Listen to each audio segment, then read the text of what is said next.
Well, if only King Saul could listen to the teenagers. He would have been a bit more wise, I think, in the decisions that he made. Let's open up our Bibles then and let's have a look at chapter 18 and verse 7. Because after Goliath had been slain, rather than Saul being thankful that God had chosen a brilliant young man to further his purpose, he becomes all consumed with jealousy. We see this in verse 7 of chapter 18. The women answered one another as they played and said, Saul has slain his thousands and David his 10,000s. And that sent Saul into dizzy rage. You know, brothers and sisters, David arguably is one of the finest men that's ever lived. Some may even think that he was the second greatest man after the Lord Jesus Christ. He's certainly in my top 5. And rather than Saul recognizing what a brilliant man he had in his midst, that God had chosen such an extraordinary person to further his purpose, he was consumed with jealousy because he couldn't quite stack up to the qualities of David. Brothers and sisters, human nature, it never changes, does it? It is just absolutely heartbreaking at the beginning of our final talk, our 6th talk, looking at this man. But God is going to be with David because Saul is going to be consumed with envy and jealousy. He just wants to get his hands around the man's neck. He wants to run him through with a javelin. But just notice a few little words that are mentioned throughout chapter 19 now. Notice here how David escaped Saul. It's used 3 times. The end of verse 10 of chapter 19, verse 12, and at the beginning of verse 18. How David escaped King Saul. And the Hebrew there for the word escaped literally means to escape by slipperiness. Okay, and the analogy is a bar of soap. And those of you who have sat in the bath with a bar of soap, you can't quite get your hands around the soap. And that's exactly the same thing with Saul and David. He couldn't quite catch this man, and he's going to hound him. In fact, David is going to describe himself as a partridge in the mountains. For 10 years, Saul chases this man from mountain to mountain, from pillar to post, consumed with envy to destroy this man. Well, David fled. He's hunted like a wild animal. And where is he going to go?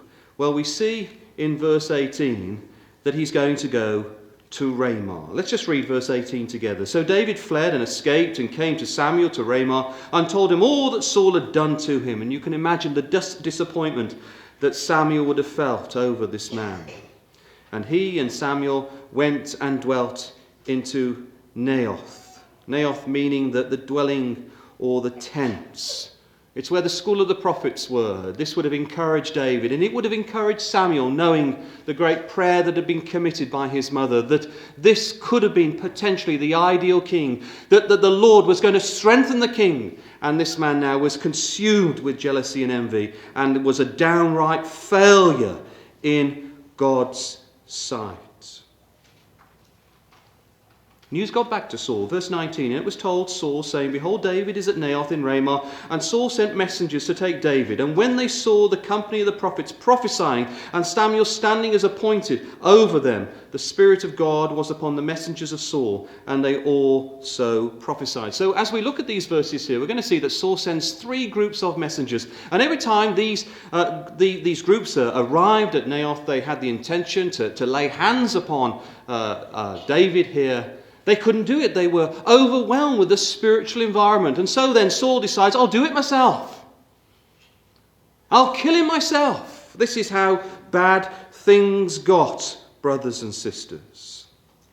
Well, verse 23 then. So Saul went thither to Naioth in Ramah, and the Spirit of God was upon him now. And he went on and prophesied until he came to Naioth in Ramah. You can't believe it, can you? In the following chapter, we're going to read that he tries to kill David. This man was so fickle. When he was with spiritual men, he became spiritually minded, but only temporarily. And he stripped off his clothes, we read in verse 24, also, and prophesied before Samuel in like manner, and lay down naked all that day and all night. Wherefore they say, and this rhetoric, remember this proverb, like I said, as if pigs will fly, right? This is the idea. It was so improbable that Saul was here amongst the school of the prophets. It was most unexpected. Is Saul also among the prophets? Well, there's a little phrase I want you to notice here, brothers and sisters, because it's very sad, because this idea of him lying down and stripping naked is very similar to the way Abraham spoke to his God. That the language is very similar in the way that God expressed a covenant. And we can see here that this was a man who tried to emulate all the way through his life men and women of faith, but he failed. Now, we need to bear in mind that as he goes here, so where's he going? He's going from Gibeah to Ramah to Naioth. He's going from his home village to the school of the prophets. Now, we've seen that journey before, haven't we? Can you remember? It was right at the beginning of his reign, wasn't it? Remember, he goes through a whole night with Samuel, and Samuel says, I'm going to show you 3 signs. And at the end of those 3 signs, I want you to remember throughout your kingship that God is with you. And he's going to give you a new heart. And I want you, Saul, I want you desperately to be a new man. Can you remember that? And now he's chasing this man, David, a man after God's own heart, with absolute rage and envy. And he goes on the same journey. Can you imagine that, brothers and sisters? He went on that journey with so much hope and expectation that God was with him. And each of those signs were a point of decisioning, weren't they?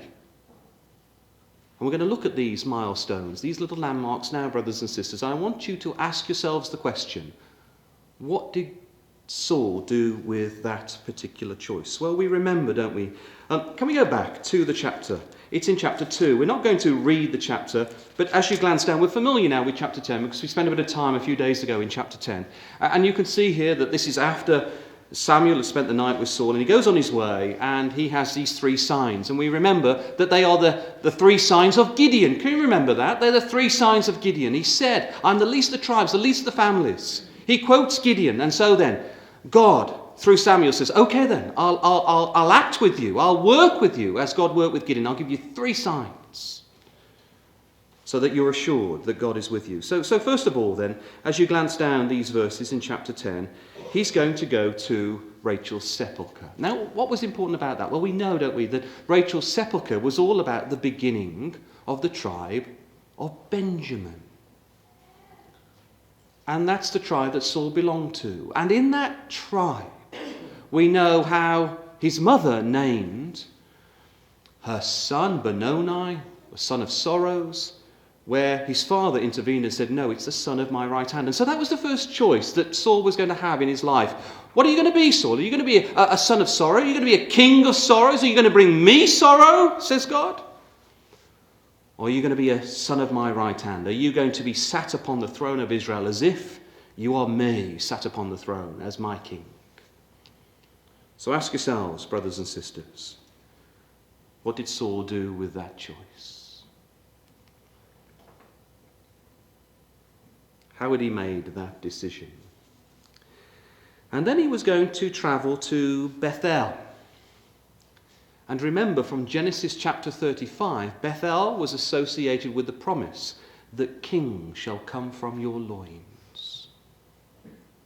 Kings will come from your loins. And there was Saul, the first king. What had he done with his reign, brothers and sisters? What had he done with his reign? And then the third stop, remember, was the oak of Tabor. Saul, I recognize that you didn't appreciate who was the man of God at Ramah. I understand your past, Saul, but bury it. Bury it under the tree. It doesn't matter. This is a fresh start, Saul. This is your new day of opportunity. What had he done with that, brothers and sisters? So as he makes his way to the school of the prophets and he comes across these 3 signs, they would have powerfully resonated, or should have, within his heart and mind. What had he done? What had he done with his kingship, brothers and sisters? What had he done with his life?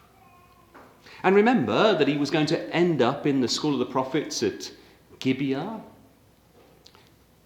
his village, his town, and the school of the prophets had never even met Saul. And the villagers, they couldn't believe that Saul was there. And similarly, he goes to Naioth in the chapter which we're just reading here. And again, he was turned into another man. But there was nothing permanent in that, brothers and sisters, was there? There was nothing permanent in that at all, though God had assured him that he is with him. It was only temporal. And brothers and sisters, if the Lord remains away and we all make our way home safely, what are we going to do with this experience that we've had? And I can tell you, having been to many Bible schools now, this is a very, very special place that you have. And you have very special children, and I'm not just saying that. I believe it, hand on heart. But what are you going to do with it? What are you going to do with it, brothers and sisters? It's so easy to be spiritual here. What are we going to do? Is this a transition period, a transitory moment, a fleeting moment in our lives, or do we use these experiences to create real permanence in our faith and in our worship to God? We have the choice. We all have the choice. We can either become a son and daughter of sorrow or a son and daughter of God's right hand. Now, we know that after his anointing, he was to be turned into another man. Can we just look at that phrase? Because, as I said to the teenagers here, it's almost as if this kind of depicts his life. Look at this there, verse 6. When you've gone through these signs, Saul, I want you to turn into another man. And I believe he took these words quite literally. So he turns into Gideon. He turns into Joshua.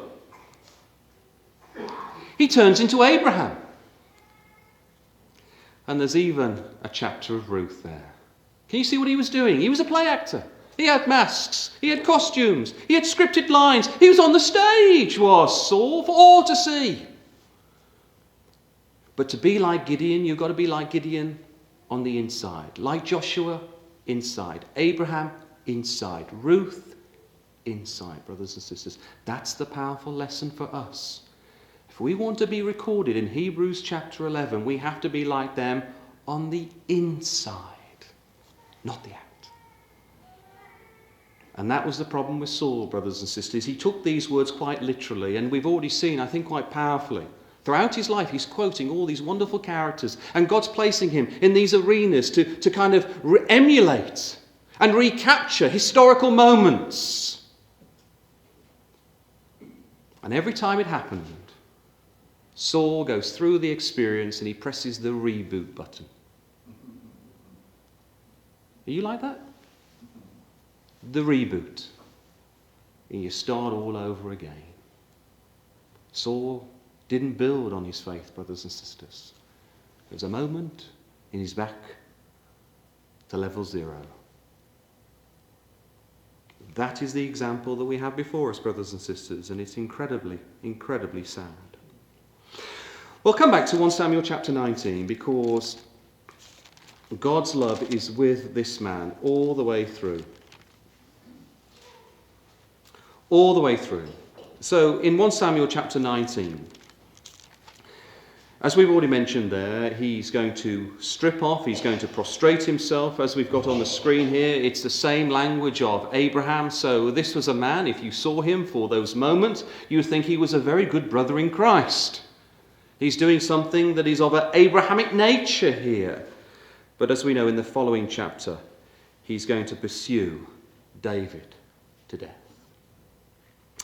Well, I want to move on to chapter 21 now, brothers and sisters. We're going to just cover the last 10 years of his life. And the reason why we spent so much time in the first part is because it helps us to understand his thinking, his rationale, why he ended up becoming the man that he did, sadly. In the final 10 years, there's very little to learn in many ways because he's raging. He's a madman. And God allows this madman to relentlessly chase his chosen son, David, in order for Saul to wake up one morning and say, "This is madness," and to repent. And David appreciates later on in life that he was really the vehicle for Saul's repentance as he was being chased around from mountain to mountain. At any stage, Saul could have said, "This is crazy." But he didn't. He didn't, brothers and sisters. So in chapter 21 now, we know the accounts. We're not going to dwell too much on the historical episode, but you remember, don't you, that David and his men, he gets to Nob, where the high priest there is Ahimelech. They're hungry, and Ahimelech gives him the showbread. And there's Doeg there. He's an Edomite. And no doubt he was still smarting because a family member had just been made a blooded mess. Remember that? Agag. So he's still smarting over Agag. And he sees David, and he knows David belongs to Samuel. He wants to kill him. Now, we don't know why Doeg was there. He could be purified. He could have had leprosy. He could be becoming a proselyte. We don't know, brothers and sisters. But this is the point. He had an intention to kill this man. And he goes back, doesn't he? He goes back and he informs Saul all that he has seen. So come over to the next chapter. Well, let's remain... Oh, yes, go to chapter 22 and go down to verse 6 there.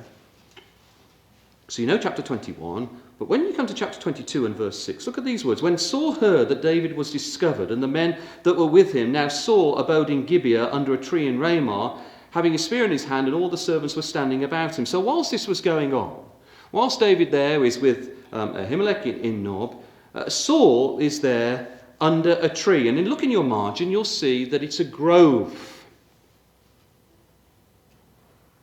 There is Saul, surrounding himself in false religion. Brothers and sisters, he was so envious over David. David was Yahweh's hero. I'm going to repeat this because it's really profound. David was Yahweh's hero, and rather than being subject to David and recognize the great qualities that David had, Saul sought other gods so that he could be their hero. Can you see that? Oh, the pride of the man. He was so consumed with David that he turned to other gods because he wanted to be number one, brothers and sisters. Being number two was not quite good enough for Saul. He was king. But that still wasn't good enough for Saul, brothers and sisters. Are we like that from time to time? I don't know. Well, Doeg comes and tells Saul what David had received from the hand of Ahimelech. And look at this. It's only a little phrase here, verse 7. "Hear now, ye Benjamites," Saul says. So in other words, Saul has surrounded himself by Benjamites, yes men. He didn't want David, the line of Judah, to come there. Are you like that, brothers and sisters? Just surround yourself by men and women, brothers and sisters, that just accept your point of view? So you can be king and queen of the pack? He didn't have a man of Judah there at all, although the line of Judah had the kingship. We've seen that in Genesis. The prophecy of Jacob. He surrounded himself by yes men. And look at this. It's going to be now a statement that is going to haunt him for the rest of his life. Verse 8. "That all of you have conspired against me, and there is none that showeth me, and that my son hath made me a league with the son of Jesse. And there is none of you that is sorry for me, or showeth unto me that my son has stirred up my servants against me to lie in wait as they did this day." And then verse 18. "And the king said to Doeg, Turn thou and fall upon the priests. And Doeg the Edomite turned." He didn't need any encouragement, did he?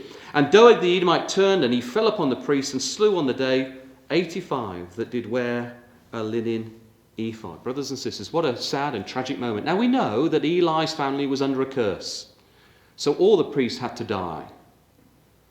But they didn't necessarily have to die this way, and certainly not from the Lord's anointed. It was the Philistines that had killed Hophni and Phinehas, the sons of Eli. It should not have happened this way. And you know, if you reflect upon this for a moment, can you remember Agag? You know the chapter, 1 Samuel 15, and he spared that which was good. He wasn't prepared to slay Agag, was he? He brought him into the camp as a trophy. Wouldn't kill Agag. Didn't need any encouragement to kill 85 priests of Yahweh. That's Saul, brothers and sisters. That's Saul. And so, we move on. We move on to chapter 24. I just want to pick out a few points because we're leading to his end, and it's a real climax to the life of Saul, the way that he died. So, David now is fleeing, and Saul is so irrational that he assembles 3,000 men to chase down David. Look at the odds against David there, brothers and sisters. But throughout the life of David, he didn't care about numbers because Yahweh was always with him. And so go down to verse 2 then of chapter 24. Then Saul took 3,000 chosen men out of all Israel and went to seek David and his men upon the rocks of the wild goats. And then verses 3 and 4, and he came to the sheepcotes by the way, where was a cave, and we can see that that is the cave of En-gedi there in verse 1, or as you say in Canada, En-gedi, I hear from the young ones. There he was then in the cave of En-gedi, and Saul goes there not knowing that David remained in the sides of the cave there in verse 3. And the men of David said unto him, Behold the day of which the Lord said unto thee, David, Behold, I will deliver thine enemy into thy hand, that thou mayest do to him as it shall seem good unto thee. Then David arose and cut off the skirts, or the skirt of Saul's robe privily. So look at this, brothers and sisters. There's an opportunity here. An opportunity presents itself to David to now grab, to snatch the kingdom. He'd already been told that it was his. He'd been anointed. David is only in his early 20s here. And I want you just to look at a little word there in the beginning of verse 7. So David stayed his servants. I want you to look at that word stayed. And as we look at this word stayed, think about it. There was Saul at the height of his powers when he was at Gilgal. Can you remember that? And he starts off with 3,000 men and it trickles down to 600. And they're running away. They're hiding in caves and thickets. He had no control over them. Remember? And so then he feels that he has to offer the burnt offering. Can't wait any longer. Well, in contrast, brothers and sisters, David is a young man. He's in his early 20s. And that word stayed. Have a look. It's used again in Judges 14 verse 6. Just make a note in your margin. Look at it at your own time. And it describes how Samson rent a lion in pieces as if he was renting a baby kid. So there was David, a man after his own heart, and he roared, brothers and sisters. And he brought his troops to control. Can you see that? The leadership of this man in his early 20s. He would have been surrounded by butchers, I would suggest. Hardened men. Soldiers who had been in the heat of the day, who'd seen every experience, seen every scenario, and he stayed his troops. What a wonderful man. A man who can write the Psalms, a man who can dance before his God, and he can stay his troops. And he would not. This was the Lord's anointed. And so then he cut off the skirt of the garment privily. Well, that's interesting, isn't it? Because there's a bit of a play on words here. First of all, he cut off the garment. And we know, if you look at 1 Samuel 15 and verse 28, after the incident of Agag and the Amalekites, where Samuel says to Saul that he was now going to turn his back. He had rejected Saul. His kingdom would be stripped away. And can you remember what Saul does? He holds on to the hem of Samuel's garment and he tears it. And in that episode, Samuel had told Saul, I'm going to give it to a neighbour. He's a Benjamite. The neighbour has to come from the tribe of Judah. And so then, by cutting away the hem of Saul's garment, he is now telling, in a very polite way, I'm the neighbour. Can you see that? I'm the neighbour, and I've spared you, Saul. Though God had already selected me, I have spared you. I'm a man of mercy. Isn't that wonderful, brothers and sisters? And this whole appreciation is picked up when you come to verses 10 to 15. And we're not going to read them here.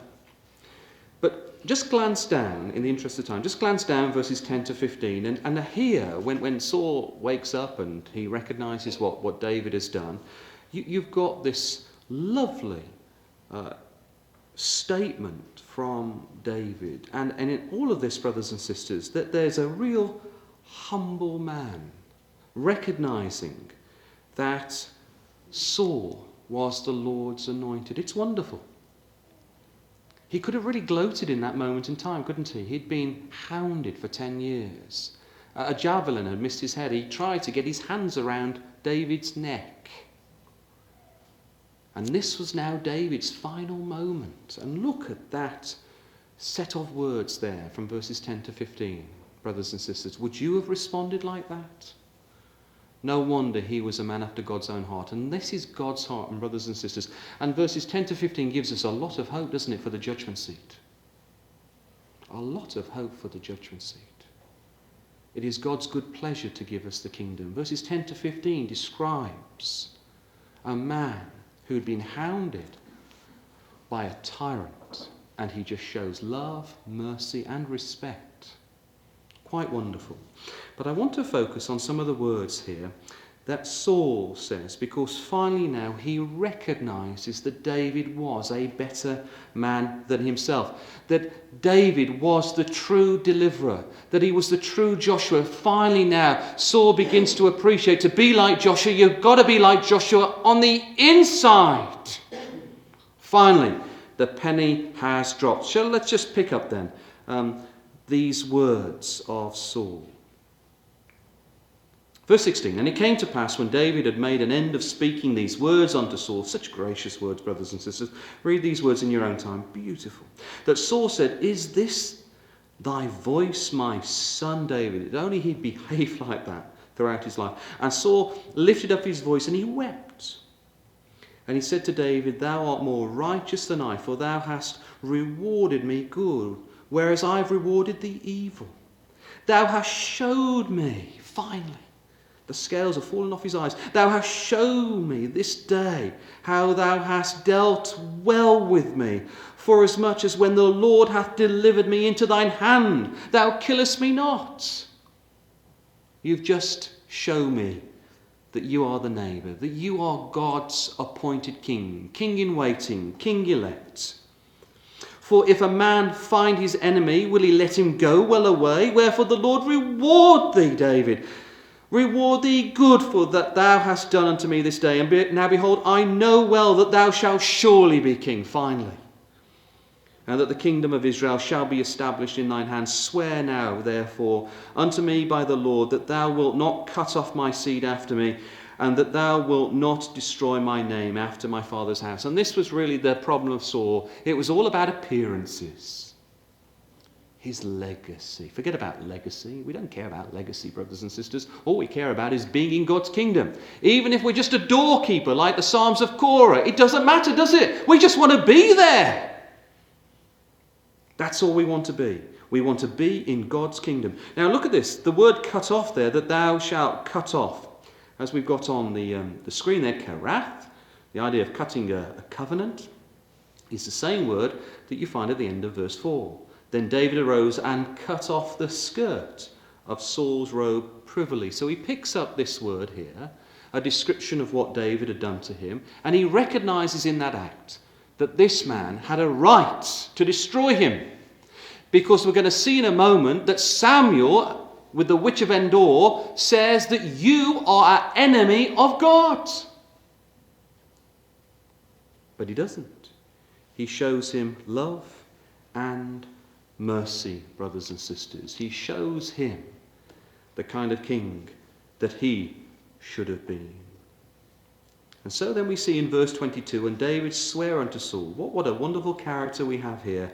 And Saul went home, but David and his men get them unto the hold. And how significant it is that after this moment we read in chapter 25 that Samuel died.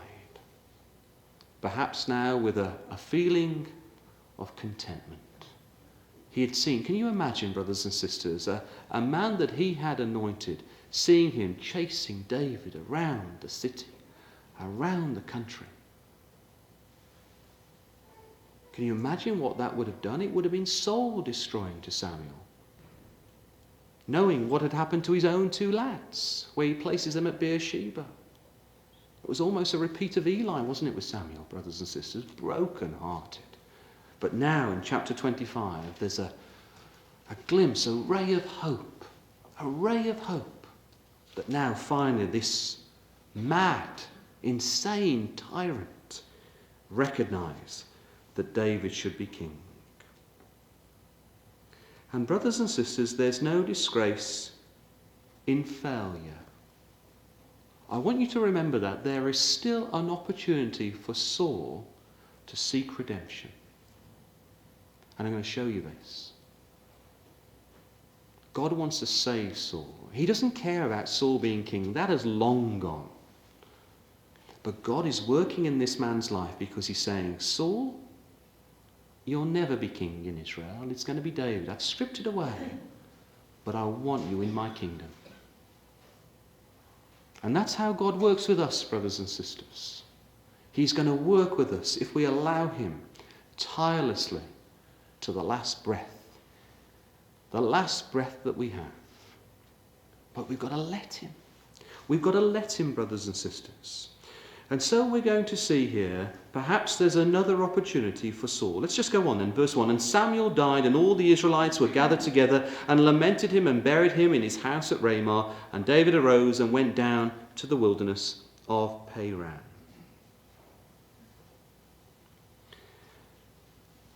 But as you go down these chapters, and we come now to chapter 28, I know we're skipping a little forward in time, but it all carries the same theme. Is Saul still lost, brothers and sisters? Well, he is. In chapter 28, then, we read here in verse 4, and the Philistines gathered themselves together and came and pitched in Shunem, and Saul gathered all Israel together, and they pitched in Gilboa. Now, why is that significant? I want to ask you that question because we've emphasised certain things this week. Why, brothers and sisters, when you see verse 4, why is that significant? This is now going to be Saul's last opportunity. Look at it.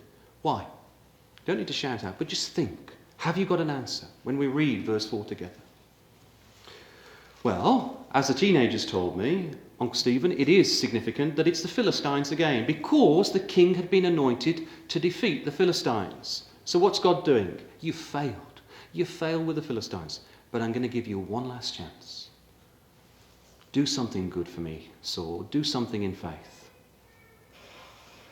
But the other thing, brothers and sisters, where is it? Where's he going to fight the Philistines? At Mount Gilboa. Why is that significant? Anyone? Who fought his greatest battle at Mount Gilboa? Gideon. Gideon, brothers and sisters. He gives Saul one last opportunity. I'm going to redeem you, Saul. I'm going to try my very hardest. You're up against the Philistines. That's the role of the king. That's the criteria. That's the reason why you were anointed. And you love Gideon. Remember the 3 signs. You've lived out that life of Gideon. Well, we're going to play it again. One last throw of the dice. Have a look in Judges 6 and 7, brothers and sisters. Let me just show you so that you've got it in your margin. Judges chapter 7. Those of you who've been to the land will recognise the picture on the screen. Just so that you've got it. Judges chapter 7. Look at this. It's wonderful how the scriptures just dovetail together. Chapter 6 is all about the 3 signs that God says to Gideon, I'm with you. And chapter 7 is all about the Midianites. Remember that? The sand upon the seashore in multitude. We've seen all that. Well, look at this. In verse 1 of chapter 7, where the battle is going to take place, then Jerubbaal, who is Gideon, and all the people that were with him rose up early and pitched beside the well of Harod, so that the hosts of the Midianites were on the north side of them by the hill of Moreh in the valley. That's all we're going to go to. And look at the screen there. The well of Harod, or Ein Harod there, is at the base of Mount Gilboa. He's in the same place. Be like Gideon one last time. Brothers and sisters, if you ever want to be reminded of God's mercy, think about the life of King Saul. Right at the end, he's been in a grove. He's tried to kill God's elect for 10 years. He's about to go to the witch of Endor. You couldn't do worse things in your life, really. You couldn't. He's still there. Right there with this man. Till the end. So, what's Saul going to do with this opportunity? Can he see it? This is a man who knew his Sunday school stories. He knew where he was. Could he muster up the courage one more time? That's the tragedy, brothers and sisters, because at night, as we know, rather than being like Gideon, he goes to see the witch of Endor. Under disguise at night, forbidden under the law, he now becomes a villain of God. Rather than appreciated the scene, the setting, the arena where he was, God's hand of providence, he goes to see a witch, to summon up words of Samuel. And he knew what Samuel would say. Guilty. But Samuel was the only man that ever spoke truthful words to this man. And he knew he would be hit by the truth. So he wanted to speak to Samuel, brothers and sisters. It is absolutely tragic.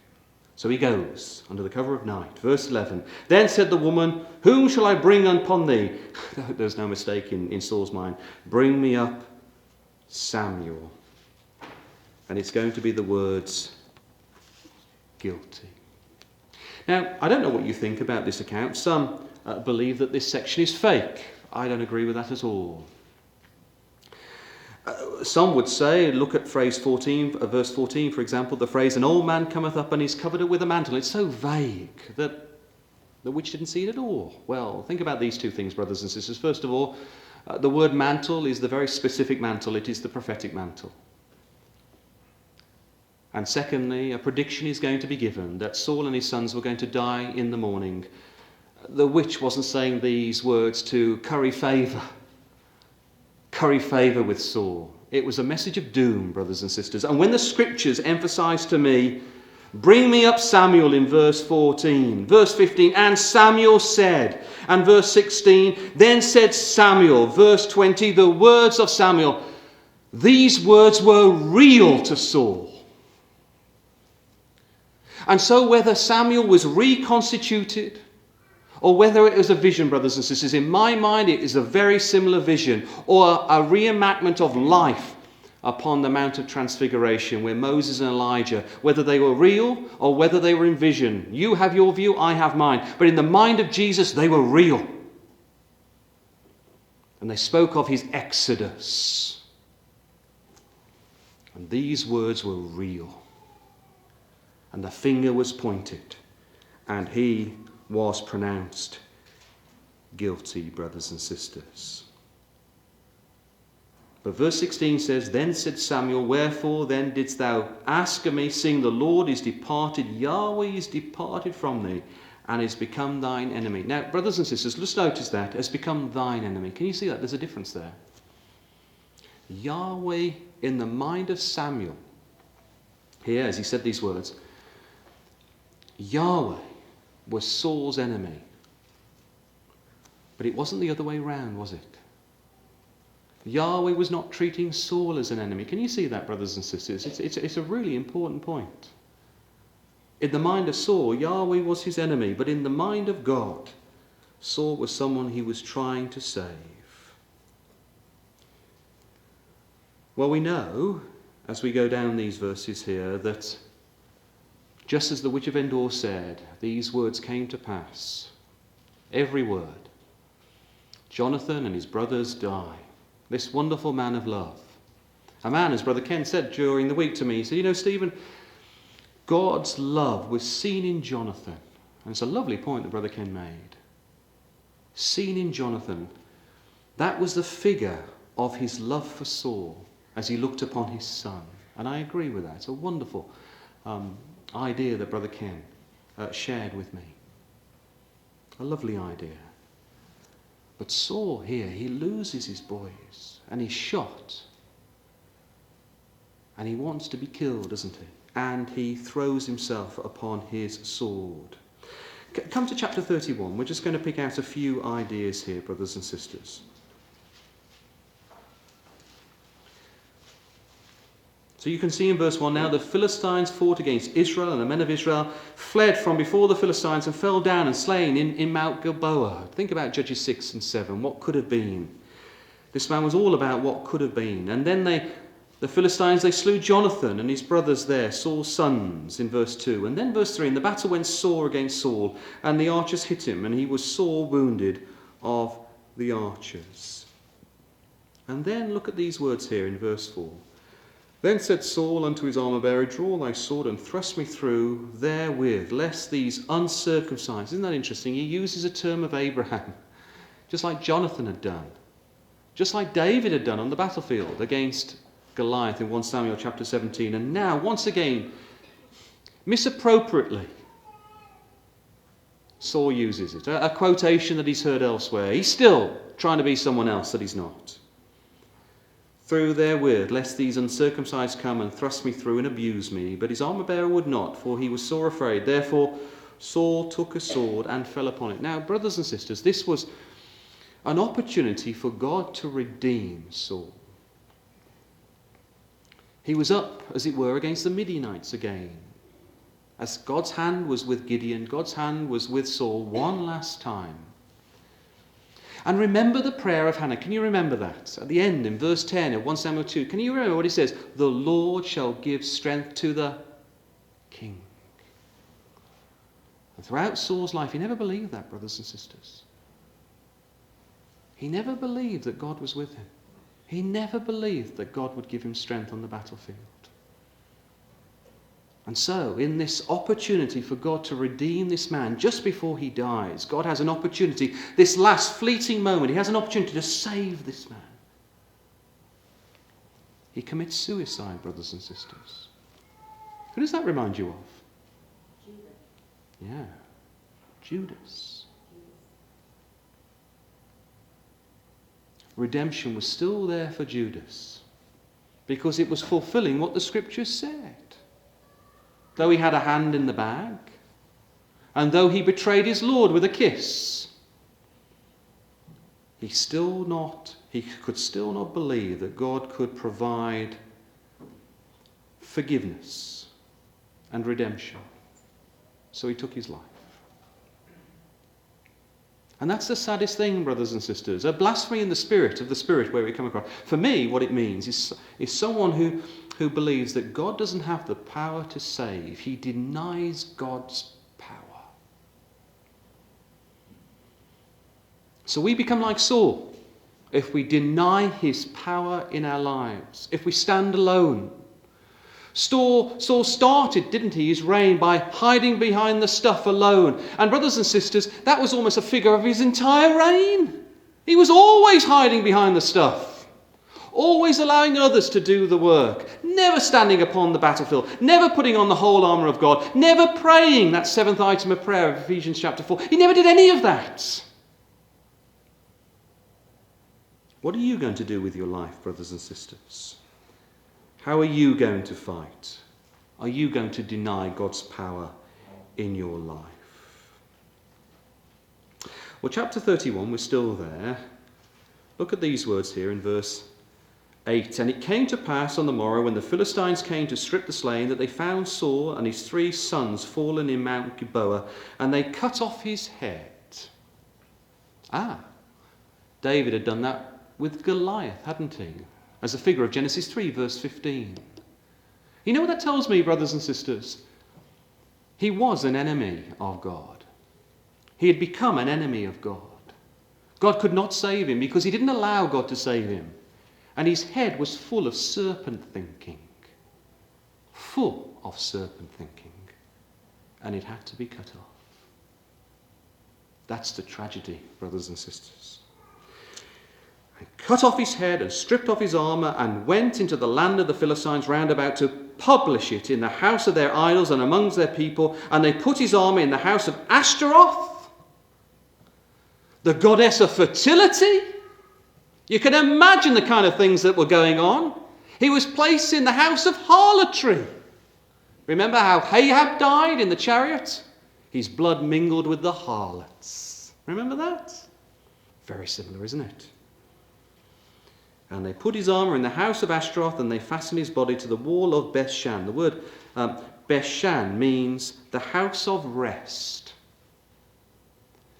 And that's where his life was now going to finally rest, in a place of false worship. And that's how he was going to end.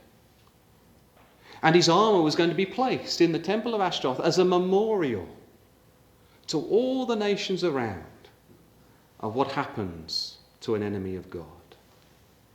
But there was a reprieve, wasn't there? Saul had done one good thing in his reign. Can you remember that? It was in his first year. If you blinked, you'd miss it. It was against Jabesh Gilead. Can you remember that? And it was motivated for a reason. Judges 20 and 21, remember that? With the Levite and the concubine, and how the sons of Benjamin abused that woman. And so a call went out to all Israel, and all the tribes came except Jabesh Gilead. And so then every tribe, or every member of the tribe of Benjamin, would appreciate the mercy that Jabesh Gilead showed to the Benjamites. And it was there, at the beginning of his reign, that Saul fought against Jabesh Gilead, or fought for Jabesh Gilead against the Ammonites. Can you remember that? And all the way through the reign of King Saul, the tribe of Jabesh Gilead was deeply appreciative of what Saul had done. And so you know what they do? They send men and they bring the body of Saul back. If he hadn't have done that, he would have ended up in the temple of Ashtaroth. And they bring him back. And he's buried at home. Let's just pick up verses 11 and 12. And when the inhabitants of Jabesh Gilead heard of that, which was the Philistines had done to Saul, all the valiant men arose and went all night and took the body of Saul and the bodies of his sons from the wall of Bethshan and came to Jabesh and burnt them there. And it's lovely, you know, because when you think about how Saul fought, how he fought for Jabesh Gilead. Can you remember? He assembled 3 groups, didn't he? He fought like Gideon. He fought like Gideon of Judges 6 and 7. This was the height of his reign when he really was Gideon. And being like Gideon, retrieved this evil situation where his body would have been buried in the house of false worship. And so, brothers and sisters, as we start to think about concluding here, let's just go to 2 Samuel here. And David now is going to be informed that Saul and Jonathan, a man that his heart was knit to, and his brothers were dead. Let's look at these words here. Would there be any gloating of David here? Verse 19. He composes these words. And in these words, brothers and sisters, he appreciates, doesn't he, that Saul was hounding him for a reason. The Apostle Paul, in all his writings, he talks about saving your brother. And here's the sentiment of Paul, isn't it? Because now David appreciates that he was being hounded in order that his brother could be saved. He sees his situation as the handiness of God. Do we, brothers and sisters? Do we, in our distress, in our calamity, when we fall, do we see that it's God's hand working within our lives to bring about our redemption? Look at these words that were composed. The beauty of Israel, says David, is slain upon thy high places. The beauty of Israel. He's not only talking about Jonathan, he's talking about Saul here. How are the mighty fallen? Sell it not in Gath, publish it not in the streets of Ashkelon. Let the daughters of the Philistines rejoice, lest the daughters of the uncircumcised triumph. Ye mountains of Gilboa, let there be no Jew. It's talking about here metaphorical language. I don't want any rejoicing even in the mountains. Let there be deprived of joy. Neither let there be rain upon you, nor fields of offerings. For There, the shield of the mighty is vilely cast away, the shield of Saul as though he had not been anointed with oil. From the blood of the slain, from the fat of the mighty, the bow of Jonathan turned not back, and the sword of Saul returned not empty. Saul and Jonathan, they were lovely and pleasant. Can you believe these words, brothers and sisters? Were these words written in a spirit of mockery? No, of course. They were written under inspiration. Saul and Jonathan were lovely and pleasant in their lives, and in their death they were not divided. They were swifter than eagles. They were stronger than lions. Brothers and sisters, I find these words very moving. This is the man David, brothers and sisters. How he refers to these two men as sweet, and tell it not to Gath. It's a hymn all about what could have been. What could have been, brothers and sisters? He could have defeated the Philistines. He could have destroyed the Amalekites. Exodus chapter 17. That curse of the Amalekites. He could have been Gideon. He could have been Joshua. He could have been Abraham. He could have had the faith of Ruth. What could have been, brothers and sisters? What could have been? The Lord's anointed. And we have a choice in our own lives, brothers and sisters. And it's a very common phrase that we use, isn't it? What if? What if? There's no what ifs, brothers and sisters. It's today, and that's our opportunity. What are we going to do with it? What are we going to do with it? And just as God had placed Saul in all these arenas, he's doing the very same with us. And often, isn't it? And I'm sure when we reflect upon our lives and we look at circumstances and we think, we've seen this before, this is a bit of deja vu. Of course, that's the way that God works with us, so that we learn. And we do it right the second time, or the third time, or the fourth time, or if it's me, the 10th time. Right? So that we learn, brothers and sisters. This is the way that God worked with Saul. This is the way that God works with us all. So then, we think of Hannah. That's where we began. This wonderful prayer. A prayer for a priest and a king, that they would work together. That they would work together, that God would give strength to the king, and the priests would work together. Though it was a land that had no king in Israel, everyone did that which was right in their own eyes. These two men could bring about a redemption in Israel. And finally, God had got his man in David. And Samuel had prepared this man to be king. But for Saul, he'd taken that phrase to be another man quite literally, hadn't he, brothers and sisters? Throughout his life he had play acted. He was always on stage. He was emulating Bible characters, but not their inner parts, wasn't he? Every scene he was thinking about trying to show that he's a deliverer, that he's a saviour, that he was better than what he really was. He was consumed with other people's opinion rather than pleasing God. That can be something that happens in ecclesial life, that we just become too interested in what other people think of us. We all suffer with that from time to time. I love to see a brother or a sister who doesn't care about it. I love to see it. I often think, I wish I could be a bit more like that. When they know what they're doing is right, and they do it. As Brother Thomas says, don't care. You remember? Don't care a rush. If only we could emulate a bit of that spirit, brothers and sisters. Those words that were passed down to Samuel, when the 7 boys of Jesse passed by, Samuel, you've got to learn something. I don't care about the stature.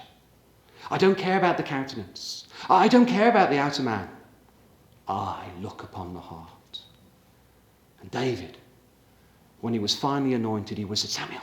What did you learn? What did you learn in Bethlehem? David, don't care about the outer appearance. Just care about the heart. And as we've seen in chapter 17, when he's there against Goliath, this great man, this man of stature, he says, you uncircumcised. He knew. He knew, brothers and sisters. And so we'll leave it there.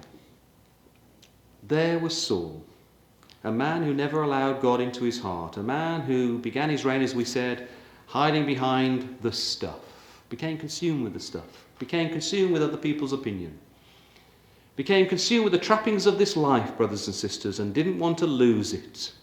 And throughout his life never allowed God to enter into his heart.